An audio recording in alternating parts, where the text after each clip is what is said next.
What is a Megahoot Soapbox private club? And what does it offer members and club owners? Megahoot Soapbox is a virtual private club community.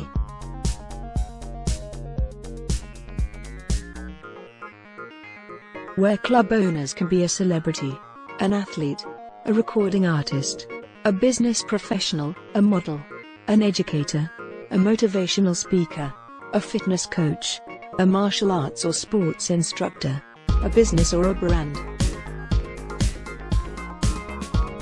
All club owners are verified before they can activate a Soapbox private club. This verification process protects all members so they ensure that they are joining the private club of the actual person, business or brand represented. Every private club is members-only access. Here you will find a private timeline, on-demand photos area, on-demand videos area, club marketplace, an interactive club chat with video feature, a club listing area for products and services offering, which is optional, a virtual experience system where their members and even non-members can request a one-on-one live video chat, a live group call, a personal recorded message and a verified autograph. All photos and videos are protected, so club owners do not have to be concerned with unauthorized copying or downloads of their content. That is prevented as much as possible. Club owners will also have the ability to offer real-time pay-per-view events, with a built-in ticketing system for one-time events, such as a lecture, music event, fireside chat, motivational speaking event, a live class, a live sporting event and much more to members and non-members alike. This is how club owners monetize their Soapbox private club. The benefit for members of any private club is that they have unprecedented access to the club owner, their products, offerings, members-only special events and more in an uncluttered environment. Megahoot has taken further steps to protect all of their members by incorporating the XMG digital payment portal throughout Megahoot Soapbox. This is an internal cryptocurrency that is used by Megahoot to prevent credit card fraud and identity theft. All transactions register on the internal blockchain so that members can have irrefutable proof of their transactions. Take the time to find clubs that you want to be a part of, and join the ever-expanding Megahoot Soapbox community.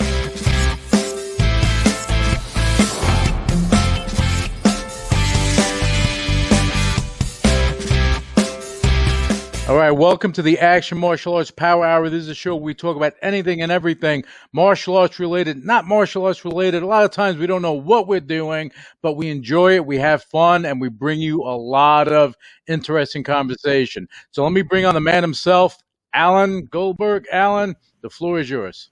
Hey, how are you, everybody? Great. Do you know today is National Hat Day? So we all have our hats on.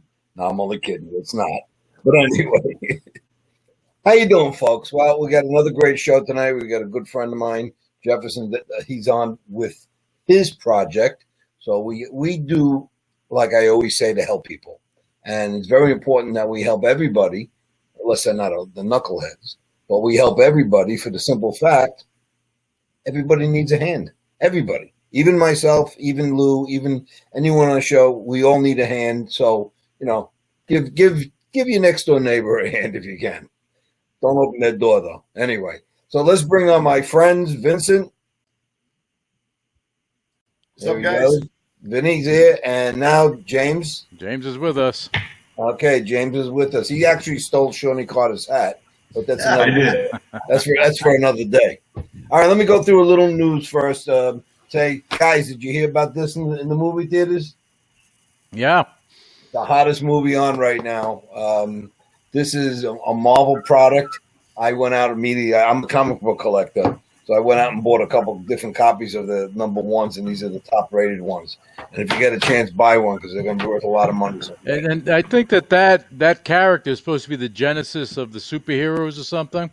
Yeah, it's actually an old comic book, and they came out with it again. But with the movie back in it, it's actually going to come something. And this is great, too, because this has a little bit to lend towards like what James is doing for War of the Island. So there's some really good stuff.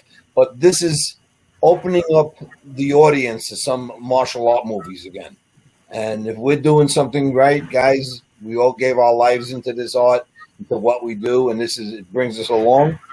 It's great. Let's work on it. But, guys, go outside and buy a magazine, one of these comic books. Again, they're going to be worth something someday. I just sold 4 comic books. Let's put it that way. Oh, nice. And, I got enough money in there for my grandson to go to college, so it's a pretty good. There you go. Hey, Alan, before we go on to with James and Vinny, one thing I want to say: it's National Suicide Prevention Month this month, and anyone that's out there, if you have someone that's been in the military, a vet, anyone actually, just if you see them having problems, speak to them, try to help if you can, and just let them know you're there for them. I just wanted to, let that out because it is so important. Yeah, reaching out again. But we got something exciting working with Vero and Megahoot and everything to do. Lou, I want Lou to go into this a little bit. We just put up today, if you look at my Facebook and a couple other Facebooks and stuff, we just did the portrait of Michael D. Pasquale, and then there's one of Bruce Lee also. Yep. Lou, give us a little information on that. Yeah, well, what we're doing, we're creating non-fungible tokens, NFT, and they live on the blockchain, okay? So the bottom line is, by us doing this, we're allowing for martial artists that have been around for a while, that accomplish a lot of great things, for them to monetize what they're doing, okay? Monetize their background. And guys, whoever's making noise, you got to stop it because you're killing me, okay? There's noise back there. We hear everything. Yeah, we hear everything, and we're live. We're live. I can't roll it back. But yeah, so the NFTs are to benefit the individual martial artists.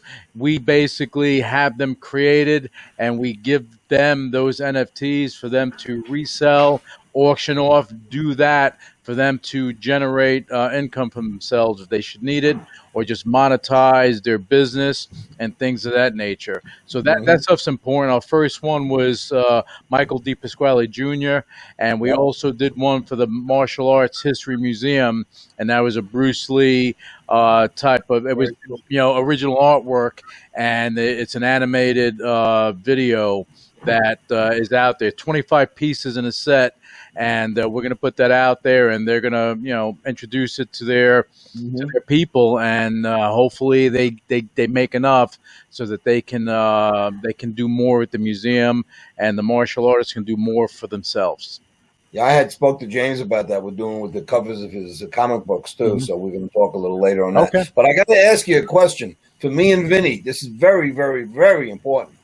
Okay, when you wind up doing the pictures of me and Vinny for that, you got to add about 2 pounds of hair on either one of us. I think so. I think. No, you know what? With Vinny, we're going to have him on the rug with the rose in his mouth. You kidding me? He's going to be our resident Burt Reynolds. There you go. There you go. Bald is beautiful. Bald is beautiful. Your coins are those NFTs really look spectacular. Yeah, they look good. Right? Yeah, we're getting good. Thank you, and we're getting great work with that, and we're doing more because we want. See, there's too many martial artists out there that been around and they hit hard times and they need a little help. So as opposed to them going and doing GoFundMes and stuff like that, we have something that can accrue in value for the work buying it, and that becomes the key. That allows them to generate revenue for themselves, and that's what we're trying to do. Very cool. A very, very dignified way of doing it. I believe so. I believe so. Yeah, very good. But today I was cleaning out my closet today, and I got a show. I found some old action martial art. Look how slim he looked. John Pellegrini. Yeah. If you guys remember this from the old days when we were black and white and red tint, this was James Lacey. And we had one with our good friend, God bless him. R.I.P. James Lacey. Yeah, and also Rico Guy. R.I.P. Rico Guy. We lost a lot of people. Yeah, and this is another one we did with Eric Lee. Yeah, years ago. That's why he had hair. Yeah, he had hair there. Yeah, and this is another one that I did with one of the last ones I did actually before I closed the magazine up. We are reopened again, but this was my good friend Tom Getling, and he's a great guy, Tom. So he'll be at the event this year doing a few seminars too. But great guy. But I have to show this one. This was the magazine that was my heyday. We printed over 18,000 copies of this magazine. Wow. And we gave them out. They're all out. This is probably the last of the Mohicans I have. And we actually did very well with that one. We did, advertising wise and everything else. So we did 18,000 copies. That was the largest number we ever gave out. But again, folks, we didn't sell them. We gave them out. So they're all over the world. And, you know, if you get it, I actually just saw them on eBay. People were selling them for 10, 20 bucks a piece, you know. Wait until the NFTs come out. Then people can really collect them and do some great things. Yeah, you know? Yeah. All right, let's get to my friend James. You're right there. You lost the hat. Good, man. You lost the hat. I wanted to shave my bald head. They'd be part of the crew. Okay. All right. I want to introduce my friend James. I've been friends with him about 10 years now. He's a very innovative guy. He's done some great stuff out there. We've done some other shows and different things together. And James first started off that he had an idea to do something. I was involved with the inception with this. And he wanted to do a thing called Warrior Island. And actually, in my new magazine, which will be out in about 2 to 3 weeks, we have an article in there with that. And Vinny's in that one also. It's going to be a great magazine. I looked at some of the stuff we've done already. It looks really good. Will be out, and I'm excited about it. I'm ordering a couple hundred extra copies because I'm putting them out to every director, producer, people that are involved with casting and stuff like that. So we're going to put this in the hands of non-martial artists that are interested in the martial arts. And it goes back to this again, guys. Hollywood is back into the martial art industry again. So, you know, I'm putting all the money. Yeah, I'm putting all the good guys in front of their face this time. There you go. And so, James, all right, the background of what you've done Warrior Island, you've done some comic books that I'm also a character in it. And I've been called a character many times in my life.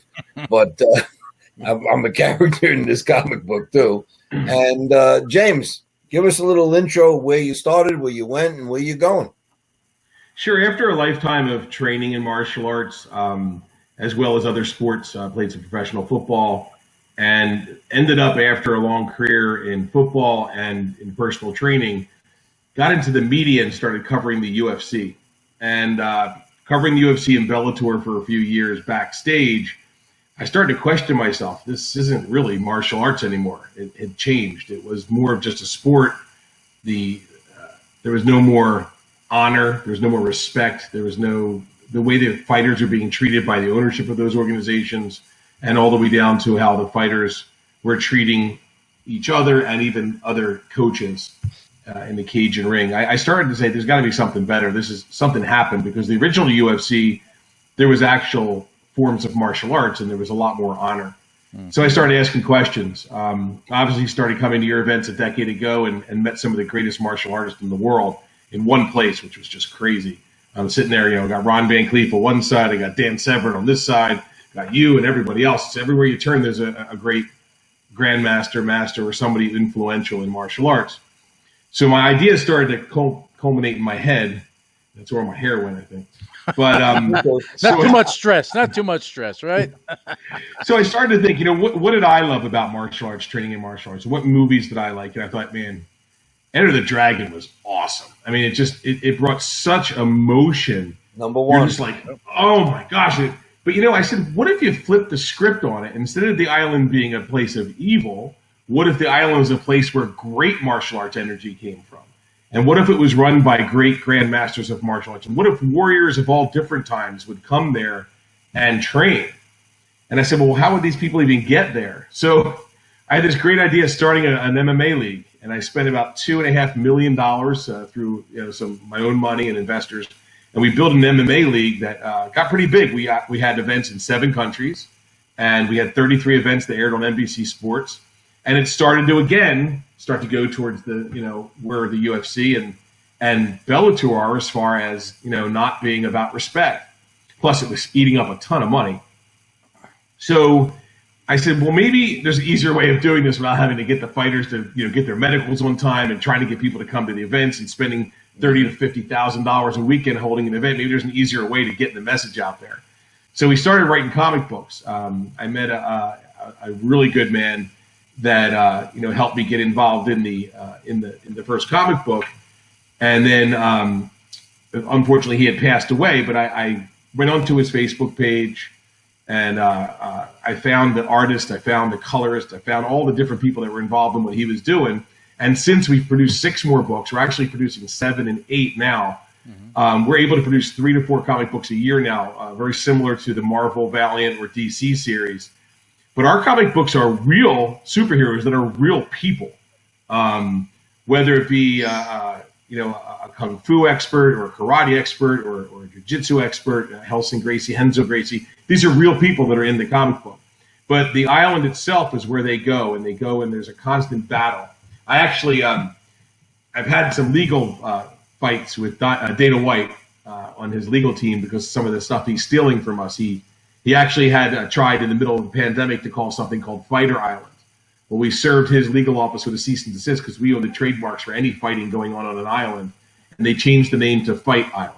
So that got a little shift there. Now we're redoing our trademarks a little differently. But we created Dana White as a character in the comic book. He's named Cambridge. And there's a constant battle between him trying to take over the island, and he keeps losing because he comes from evil, and traditional martial arts and the Grandmasters come from good. So we're constantly in the battle. It's fantasy meets reality based on a Tiki code, which is like Bushido code to a certain point. That's cool. Yeah. We've added on to that, honor, respect, empathy, integrity, all the things that make up a real Grandmaster. And through all, your integrity, by the way. Integrity, so, right. So what I've learned, Hanshi Rico Guy was a big influence. Sifu Cliff, one of our mutual friends, as well as Ron Van Cleef and many others. There's just been so many Grandmasters that have had their hands on this project. If I ask somebody that's been in martial arts for 50 years or more, what's the thing they've learned most as a martial artist and what they feel is the best thing they've learned? And these guys could kill you in a moment's notice if they had to, but they'll tell you the thing they learned most was empathy. They learned to care about fellow human beings. And that's powerful. Mm-hmm. And it helped me develop the concept of the show and the comic book, that it's way better and more powerful and shows more strength to pick somebody up when they're down than to knock somebody down. And that's our anti-bully message. We were lucky enough last year to get a TV contract. Thank you, Vince. We got to get a TV contract with the DuPont Network out of Atlanta. And we're on a 2-year contract, and they just extended us. We aired 15, we're actually on number 12 this weekend. We're airing 15 episodes of Warrior Island Season 1, which is all the fights and the fighters qualifying to go to the island. Now, what we've done is we've actually changed it. We're doing a saga. The saga is going to have 3 seasons. Season 1 is these first 15 episodes of 2 to 3 or 4 fights per night where the fans vote for the fighters. Then Season 2 of the saga is going to be following those fighters for 6 to 8 months as they train in their gyms, their life, who they are, kind of like the Ultimate Fighter meets Big Brother. So we're kind of learning about these fighters, who they are, why they do this sport, do they have families, what's their job. So each episode, the next 15 episodes of Season 2 of Saga 1, we'll be learning about these fighters. At some point during that season, they will be delivered a scroll from the Red Ninjas inviting them to come to the island. And that will be Season 3 of Saga 1, where they actually travel by dragon boat, arrive at the island to land on that beach, meet Sifu Chow, Sifu Goldberg, Helsing Gracie, Henzo Gracie, all these Grandmasters, and start showing respect right off the bat. And then they're going to train and be filmed during this training and competition with fans integration in all forms of martial arts. MMA is a sport, but there's Muay Thai in there, there's Kung Fu in there, there's karate, there's Jiu-Jitsu, there's collegiate wrestling. That's where mixed martial arts came from. But let's get back to the roots of where it really came from. I know Jason Lau is also going to be helping us out with the filming of the island. He's got some great apparatus for us to use as well. But it's exciting. We're all listed on IMDb now with both the series and the production of the movie. Now, the movie itself will be more fantasy. I think it's a little bit more Enter the Dragon meets Mortal Kombat. So we're going to have a little more fantasy and a little more computer graphics and stuff in the movie. But the TV show is real. It's real fighters. It's real personalities, real lives, and real training. And the fans are part of this from the beginning to the end. So you, the fans at home, this Saturday night at 8 o'clock, go to DuPontNow.com, watch the fights live, vote for your favorite fighters. And then you register for free. There's no charge for any of this.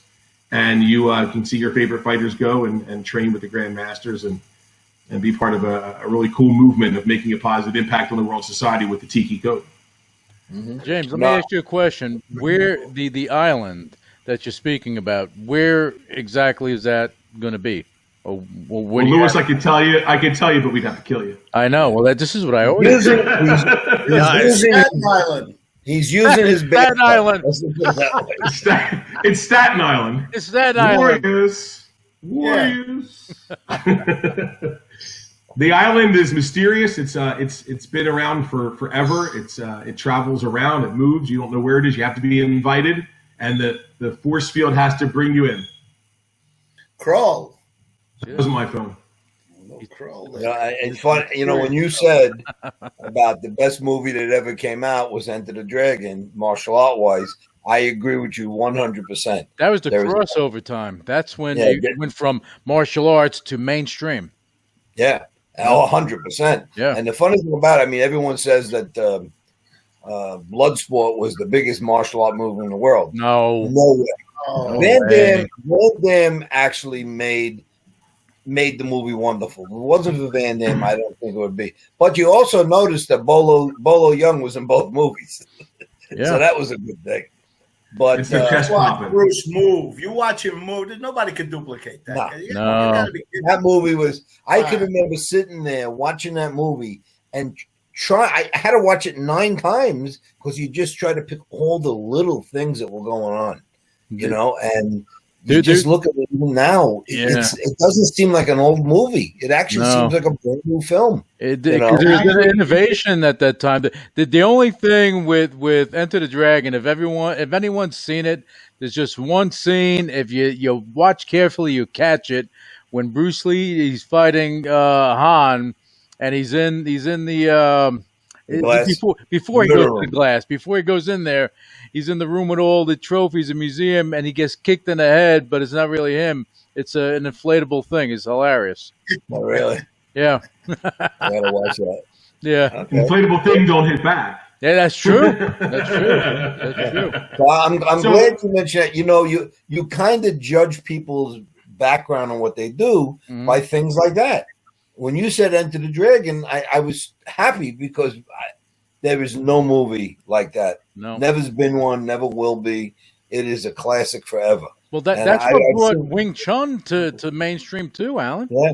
Yeah. Well, definitely brought Bruce Lee to a level that was able to spread Wing Chun more. Yeah. So it was definitely good. But as we said that, I have my first issue, my second issue is out already, and 2 weeks to 3 weeks, we have our third issue coming out with Phil Morris on the cover. Nice. And we had Phil on last week. Phil will be Yes. on the cover. And Phil's also a great guy. He's a great person, great Wing Chun guy. So you'll see him on the next cover. And again, our Hollywood magazine will be out also about the same time. I just want to get there and not interject this, but I have to because it's my show. So I'll do what I want. No, I just started recently a pay-per-view channel. Okay. And I was lucky enough because I have a lot of friends in the industry. I was able to pick up 6 contracts for October and November. Mhm. And big contracts. I got some very big. I got 6,000 seat arenas that I'm doing. I picked a crew and a team. It's going very well, and I'll be publicizing next week. I'll have some posters we're going to be showing about the nights, the days, and everything else. So I'm in a different business now. I had to create myself for the pay-per-view, but guess what? I've been in the martial art business all my life, so it's kind of just comes along with it. So watch out. It's a sidestep. That's it. It's a sidestep. Yeah. And it's going to be an amazing thing that you're doing. UVA is Action Magazine, so you'll know. But we have, and I'm also working on possibly another deal with Roy Jones Jr. for boxing, and we're talking about that. He'll be doing all the announcing on the show, so that'd be cool. But we got a lot of stuff happening, and we want to give James a little more time to talk about where he's actually. I mean, he's done. What are you? 12 shows. Those will be, James. This will be show 12 this Saturday. Okay, 12 shows. So the reaction you have so far, how's that work for you? Because I know the first season is going to be the one that makes you or breaks you. Yeah, true. Well, one of the things that is very enjoyable about this entire journey over the last 10 years with this franchise is that I haven't done it because I need to do it. I have a successful fitness personal training career. I can pay my bills that way. I do this because I have a passion for it, and I believe it's something that's going to be big. I think Marvel or DC is going to buy this at some point. If we're producing the comic books the way we're producing them for Comic-Con, if we're hitting as much people with the shows as well as the social media impact, and then eventually the movie, someone's going to buy it. Mm-hmm. So if we set the right thing in motion, it's going to stay in motion. And I can do it every day without it really emotionally draining me. It actually lifts me up instead of brings me down.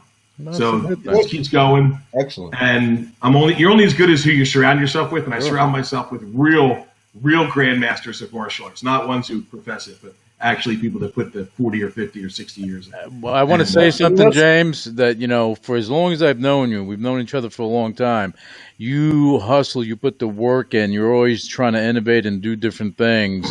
And I appreciate that about you because you're not afraid to take a chance, take a risk, and try to make things and create the magic. And you're still doing it today. I just want everyone to know that for those that don't know you, you've been at this for a while, and this right here could be that shining star that you've been working towards. Now, are you doing Comic-Con this year? I'll be there, but they didn't. They had a lot less booths this year because of COVID. They actually restricted, so that their main companies are there. But we'll be there. We'll have comics there. But we've also gone digital too, so all the comics are also available digitally. Okay, all right. I also want to say, James, you got a great look, man. You ought to be one of these tokens. You guys got to make him a token. I mean, what a look he's got. Cannot do it without the hat. No hat, no NFT. Need the hat. Need the hat. There you go. And Shoney's getting jealous right now. Shoney's getting jealous. Listen, I don't want to start trouble, but mine's bigger than Shoney's. Okay. Well, I'm not touching that one. No. Wait. No, I was going to say no. I'm good. I love Shoney. Actually, I just one of my colleagues that worked for me just spoke to Shoney today, and one of my contracts that we received is a fundraiser out in Chicago, and we're going to have. Actually, Vince, you'd love this. We have the military fighting. We have the Army against the Navy. We've got UPS fighting FedEx. Okay. Nice. Yeah. And we're actually going to put a couple of MMA fights in there. Shawnee is speaking about doing it. He's going to do it for nothing. It's a charity event. And we have a couple of boxing matches and stuff like that going on. So it's going to be a good event. We're working it all out right now. We got the contractor ready. Tickets are almost sold out already for the venue. Nice. Just now it's the pay-per-view that where we're going with this. Shoney as an accomplished MMA fighter as he was, he actually was in an MMA blooper. He was a guest referee at an event once where the two fighters knocked each other out at the same time, and they both were unconscious, and he's in the middle going. What do I do? And they were both completely out. It was you got to Google this. I give you the best one. Chuck Zito and I were walking through. We were in Columbus, and we're walking through the hotel lobby, and we see this guy who walks over to us, and he knew me and knew Chuck, and he's going, "Oh God, I can't meet you. I met you guys. What are you doing?" And he's standing there, I should say, in a kilt with a dress on. He had a kilt on. And I looked, and me and Chuck talked to him for a few minutes. We had no idea who he was. He mentioned his name, and we realized who he was. And we walked away, and Chuck goes, "What the? What was that all about?" I said, "I don't know."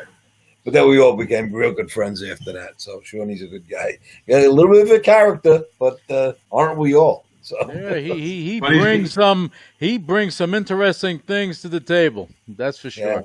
Yeah.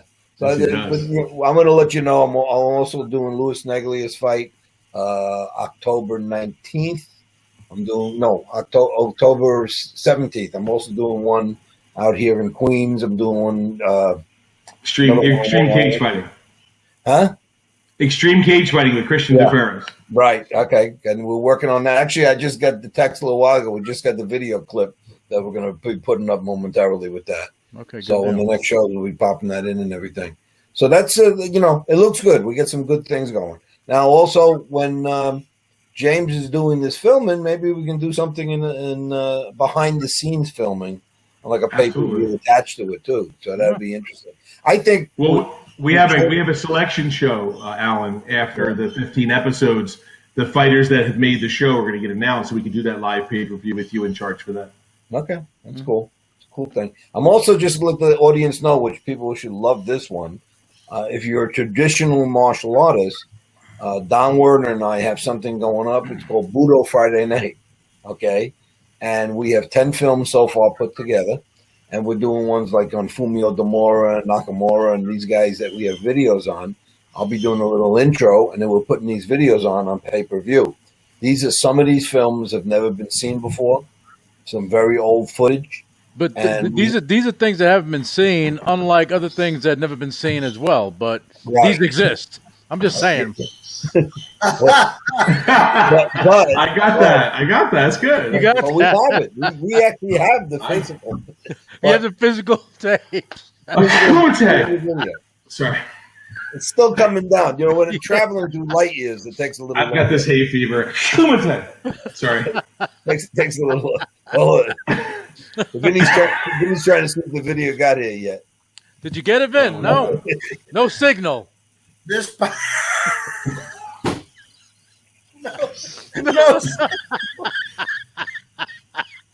No signal. No truth. Signal. No shit. I got 1G. You got 1G. Anyway, we're doing this show. We got a great film of Joe Louis talking about his time with Bruce Lee. And showing all the basic techniques that Bruce and him worked on. That's a video that very rarely people had seen. And Joe Louis was at the Garden with Bruce Lee when he was there, right? Yep. Yes, I was actually there too. Yeah. I was there that night. Jason Lau was there too. No, Jason wasn't there. He wasn't there. You were there. Yeah, they didn't let him in the U.S. yet. So he snuck in from Canada. That's another story. But I can say that he's my instructor. But he did. He snuck in from Canada, came to the U.S. 1969. But we're putting this on. We're giving it a shot, see how it is, and we have a couple other ideas we're putting together, like the boxing with Roy Jones Jr. Mm-hmm. So all of a sudden, we're into production now, and I love it because you can create things differently. But, Alan, when you're done, I have to say something. I don't want to forget. Go. Well, I was just going to say that when we're talking about the NFTs, I need to let people know because we're going to make the announcement soon, but I'll say it on the show because they should know.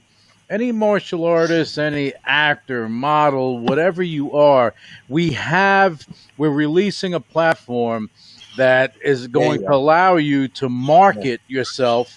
It's going to allow you to monetize yourself in a private fashion with subscriptions. It's going to allow you to have live events and live streaming that you can sell tickets to. We have a ticketing system and everything else. So you'll be able, and one of the components of this is a public social media, like a TikTok / Instagram type of thing that is out there. And it's a powerful social media platform that we developed from the ground up.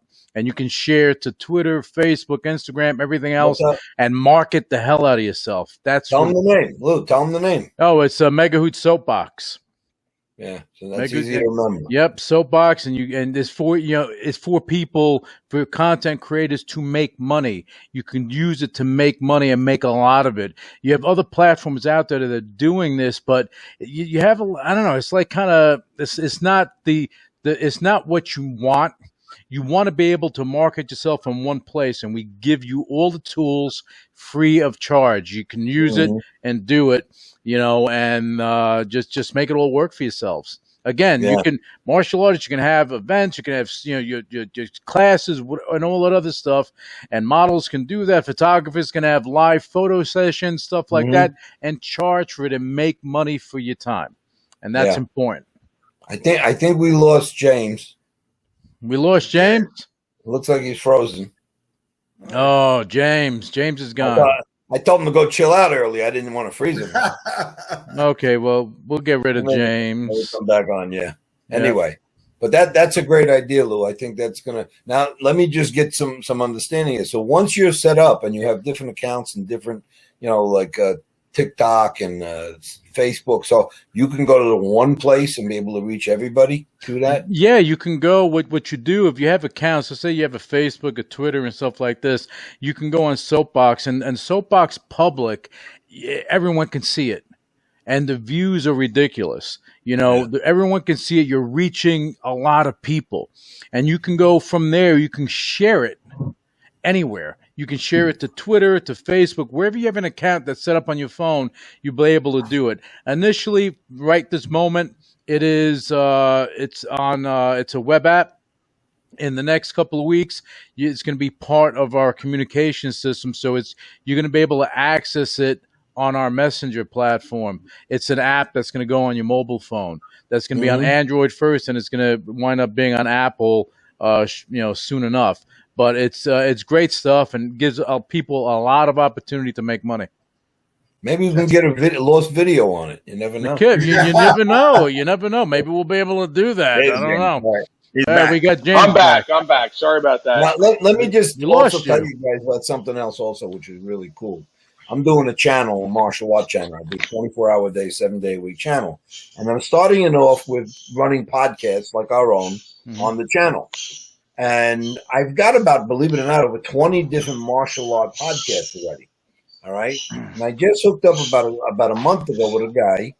And this gentleman is called Viking Samurai. His name is Dave. Okay. This guy puts a video up, and within one day, he's got 7,000 people saw the video. This guy has a big following. And this gentleman originally, he goes after everybody, but he does it in a very nice way. He doesn't attack them. He just brings the truth out. And what he had done, he had made a couple of videos with our buddy Sheldon Lennox, Jeff Lang, different people that were doing videos with him, Steve Lambert. And what he has done is he had these guys come on. And who did they talk about? They talk about the missing link. The missing link. So Frank wound up doing a video on someone else's show, a very small show, and I watched the video. As a matter of fact, the guy from Viking Samurai showed it to me because Frank attacked him on the show. Of course he did. So he said that the man had no integrity. Okay, and the guy does. He really is a great guy. Well, so I laughed. Integrity, what does that entail? Well, it entails that he has no integrity, so he wound up putting it on someone else's head, which he always does. Well, the wind up is they do the show, and Frank talks about all these different things, and I picked up, out of 10 of them, 9 of them were completely false, or had other things added onto it, or so on and so forth, and it's all documented. So what he said was not true on the show, and Viking Samurai story, he sent it to me.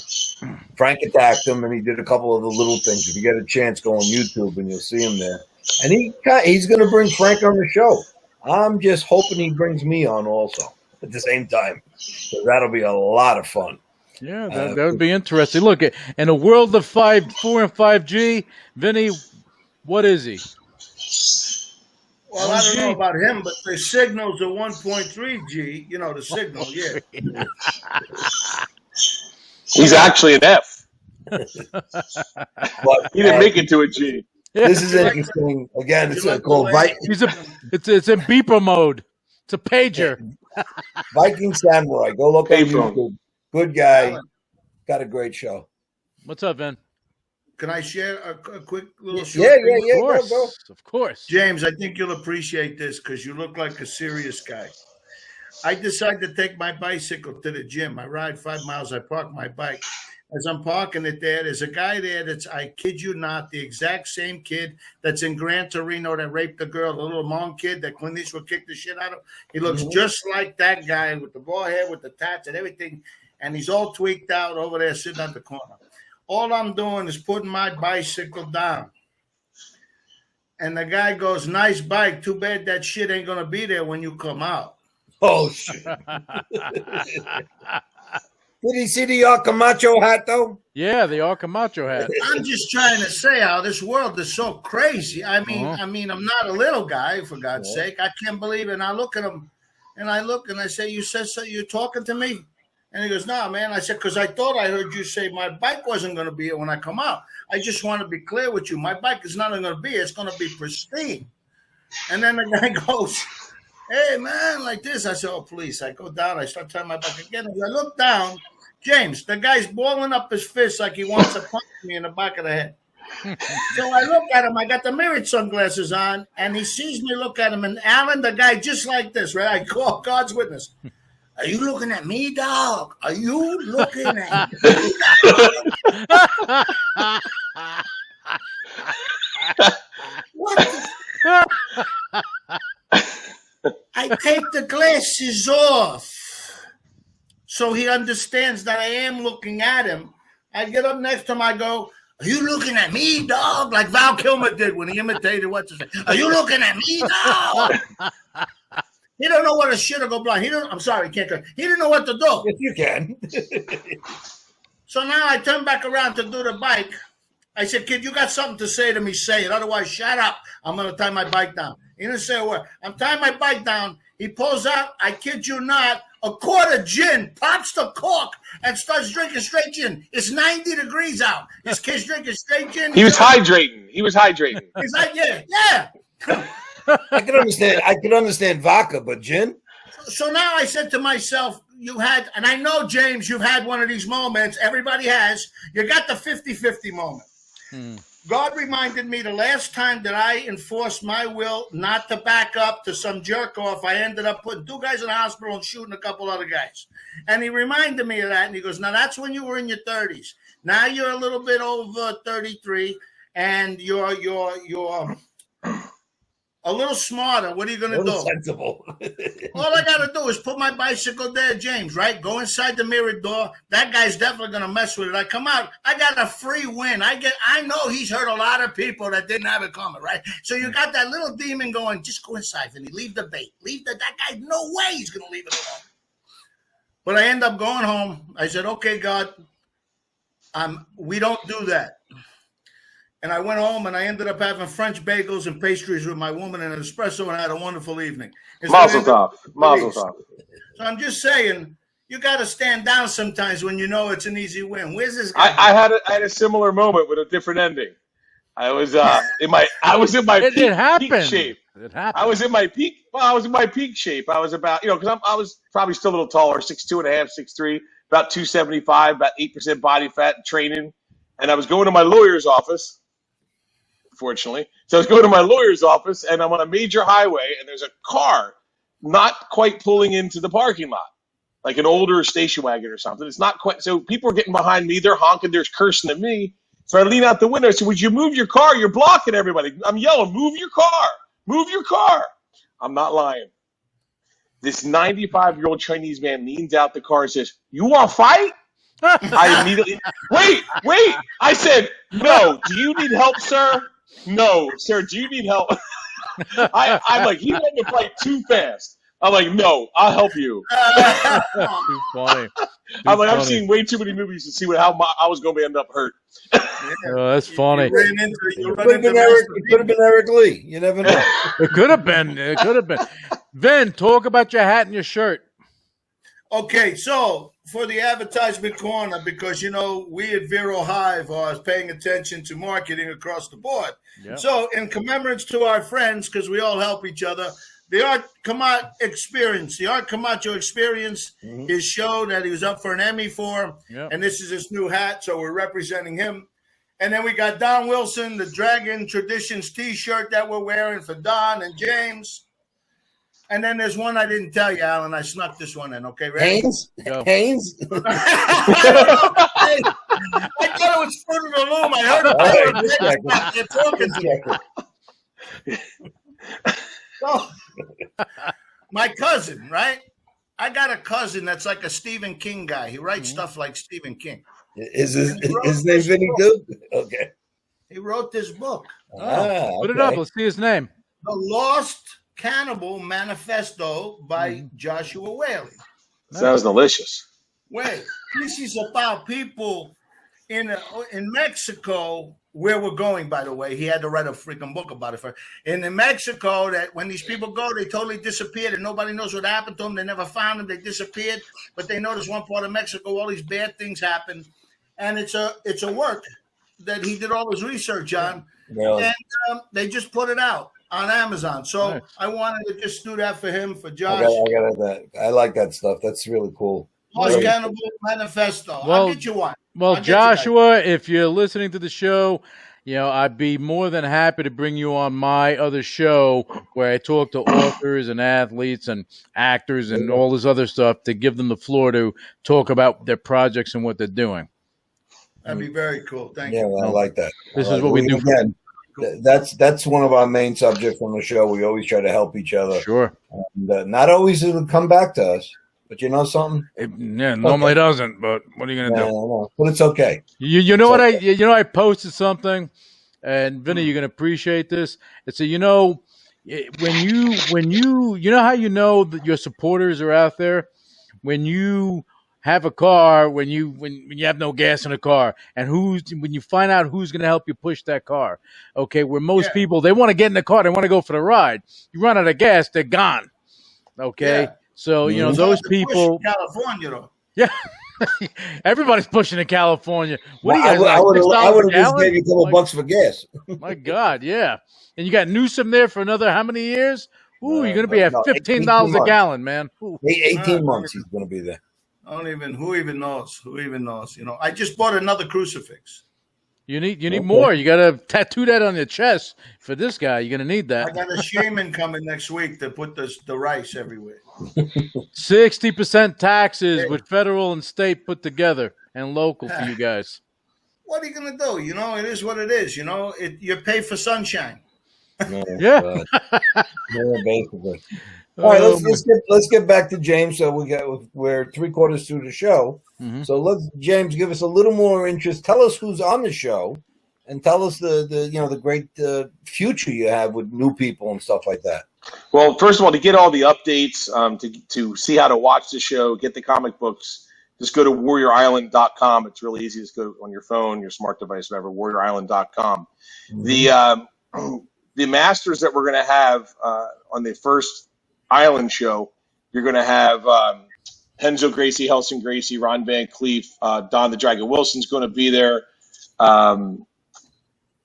We've got Jason Lau, obviously Alan Goldberg. We're going to have probably about 15 different grandmasters, as well as one of the episodes we have the Navy SEALs coming in to train these fighters. It's going to be a little different than the traditional show you tune in to see these elimination shows.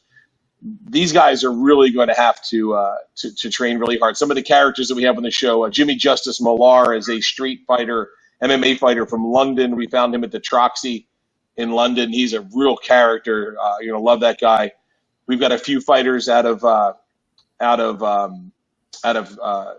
New York, but we can't give away who's actually going to be on the show yet because the voting's still going on. Okay. But if you go to warriorisland.com and click on to go vote for free, you'll see all 64 fighters that are right there. We have a wild card fighter that was just added to the show, which is off of Lou Neglia's Ring of Combat, which is Taj the Black Spartan. He's an amazing MMA fighter. Yeah. Nice guy. He was the wild card choice off of YouTube. So he's a great fighter with a great character. So they're young. They're going to be doing a great job helping out. He said young. I'm not young. What doesn't matter? We're not young. They're young. Come on. We're young at heart. It's going to be. I can't give it all away because there's a lot of fan interaction. Just give you a little bit of an example. We're teaching this Tiki code, and if these fighters are not learning the code, we're going to take away creature comforts. They may get a little less water. They may get a little less nutrition. They may not get as much sleep. They might get an air horn in the ear in the middle of the night, waking them up if they're not learning how to be a good human being and learn what the Tiki code is. And on the other end, you have a Who did you hire to bring that horn in? Because if you're being in my tent, I'm going to kick your ass. No, it's going to go to the fighters, not the grandmasters. Okay. You already know the code. You're part of the code. Yeah. Now, this is for the young fighters, but And what happens is if the fighters are learning the code and they are becoming a better a warrior and a better human being, what happens is then they get more nutrition, they get more training, maybe a massage, maybe they get a chance to train one-on-one with Helsing Gracie for an hour. Just so there's rewards for living the right life and being the right kind of human being, and there's detriment for not following the code and doing that. And the fans will get to, like the movie Death Race, the fans will get to add or to subtract from these fighters with the interactive online voting and stuff like that. So it is very unique and different, but we'll have a ton of traditional martial arts throughout it because we want to pull back the sport of MMA and drive it back to where it came from, which is real martial arts. Well, may I say something about that, which I've seen what James has done. When the matches start and everyone starts it, everyone bows to each other. Everyone shows the respect. It's not like the MMA. And I always had a problem with that. I liked MMA to a point, but I didn't like it. It was almost like just a tough man contest. It's changed a little because a lot more, qualified fighters got in. But that respect factor, that's what James put into the show. No. And I appreciate that. When MMA first came here, when the UFC, before the UFC began, it was no holes barred fighting. Okay, that's what was here in the 90s. And then the UFC was born. They pretty much went bankrupt, and then Dana White and his crew, they bought it. Okay, and I know this because we had a legal thing going on with them. But the bottom line is everything evolved, but it never evolved to where it should be. Even though you have traditional martial artists right now that have that respect in the UFC, but if you have one fighting someone that doesn't have the respect, then basically it's all lost. Well, yeah, when the UFC was first out there, they were only able to operate like in places like Colorado. Yeah. And then for them to be able to get to the commissions and to be in every state, Nick Lembo actually wrote the original rules, the universal rules of mixed martial arts. A good friend of yours, Alan. I was involved in it. I was actually involved because I ran the first MMA fights ever in Atlantic City, in Jersey, actually. Mm-hmm. It was me and Dave Sirota, and we worked with that whole crew of people. That was no one knew what we were doing, but we did. Yeah, and they had some kind of rules, but I don't know why they took out all the tradition of martial arts. That made no sense. Yeah, I know. I don't know how. I'm not an MMA fan. I never have been. I've never done any kind of sport, anything. It's always been where the rubber meets the road. But I never understood when you can call something the Ultimate Fight Challenge and you have rules. There's in a real fight, the Ultimate Fight, it's the guy goes home is the winner. I mean, and don't talk to me about rules in the street. Last man standing. Yeah. I mean, and you hear guys talk about these stories. Well, he could do this, he could do that. My friend, if you catch your thumb in the eye and your eye is hanging out, you're not going to keep mugging the guy. Please give me a break. Would you stop already? You know? I see. I give you something also to think about. Who was the original person that brought MMA in their training to our eyes? Bruce Lee. Yeah. Okay. Yeah. Not that other guy, Frank. It wasn't him. He claimed it was. It was Bruce Lee. Yeah. He invented the MMA glove too. He cut the right. The well, those Kempo gloves. Those are Kempo gloves. That's when he was he was training with Dan Inosanto and just all the at that time he was the guy that was showing them the way of how to not be so stuck in one style, be everything. As he said, be like water, my friend. And if even in life, if you are flexible, you will get more out of it. I believe. Yeah. Well, what's interesting is that go ahead. Go on. Your show. It's your show. All right. Just for the audience purpose, don't believe anyone else when they tell you they were the one that brought MMA to the industry. It basically, and I'm not going to say other people didn't do it, but it was basically Bruce Lee brought it to our screen. Yep. So everyone else is full of crap. Believe it was Bruce Lee, period. Yep. Interesting story. I heard this from Benjamin Perry. Ben Perry was one of Bruce Lee's students when Ron Van Cleef was in that time frame. They all heard about someone that was beating up a lot of people on the beach, and when they went down to the beach, it was Hoyt Gracie. Yeah. And Ben Bruce taught his students so well about learning different things. Ben then went to Brazil and got his black belt under Hoyt Gracie in jiu-jitsu. So he had his black belt from Bruce Lee in Kung Fu. Wow. And then he got his, jiu-jitsu from. And now Ron's getting his black belt in jiu-jitsu, working on that in out with Helsing Gracie in Hawaii. Right. So it's that's what Bruce Lee taught. Find your path, try it all, figure out what works for you. Yeah. You leave your ego at home because it's about learning and absorbing and being the best that you can be. See, again, I believe in MMA to be what it is, but I'm a traditionalist. I love what I do. I couldn't go off that other direction, but guess what?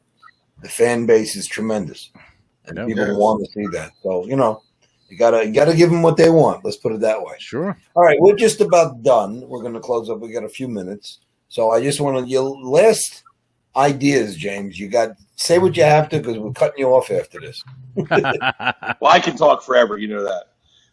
But I want everyone to get involved. I mean, this project, this franchise over the last 10 years evolved because everyone has had input, whether they're a grandmaster, whether they're a fighter, whether they're a fan. And that's what truly has made this special, is that everything from the TV show to the comic books to eventually the movie, it's for the world. It's not one person, it's everybody. And, we won't represent anything bad, but we try to find the best in everybody in every form of martial arts and everything. So it's just, if you have input, bring it to us because we'll make it part of something.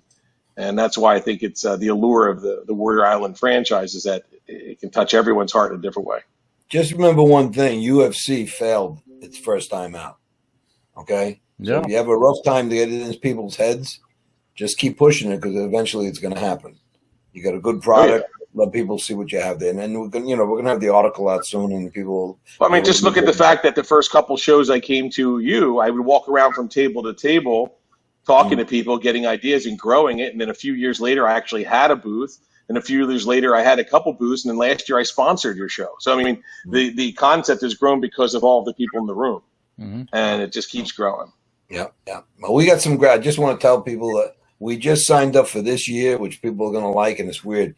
We have this new group called New Wave Combat. Great guys. I've been talking to them like God every other day. And we're bringing in a full wrestling, basically Greco-Roman or college type wrestling. That's going to be great. That'll be Friday. On Sunday, they're going to do a whole jiu-jitsu, grappling, no gi fight. And now we just brought in arm wrestling. Okay? Nice. And they approached me with it, and I looked at them. I said, "I'll find room," and we did. And they're not a small organization. They've been doing it for some time. No. Great people, organized. I went to their event. They had 2,200 competitors, and I just looked like, oh my God! And they, they knew exactly what everything was running. It was amazing. I was very impressed. So these are good guys. I'm happy I brought them on, and. I'm helping them with some other projects too, and it may be very good for us down the road. And it's hard for an event promoter to impress you because of the things you do, so they must be that good. Yeah, these guys were good. I was very impressed. That's excellent. So, I'm really glad you guys brought me on the show. This is awesome. Yeah, well, you got to know that, again, we say everyone, we have no idea what the hell we're doing, but we always have a good show. We go with the flow. We have conversations, and we still trying to get that signal. Vinny said we're on 1G. We're waiting for, 2G one day. I don't know. We'll see. And yet, Vinny's bike is still there. Yeah, the guy, he's spit shining it now. What are you kidding me?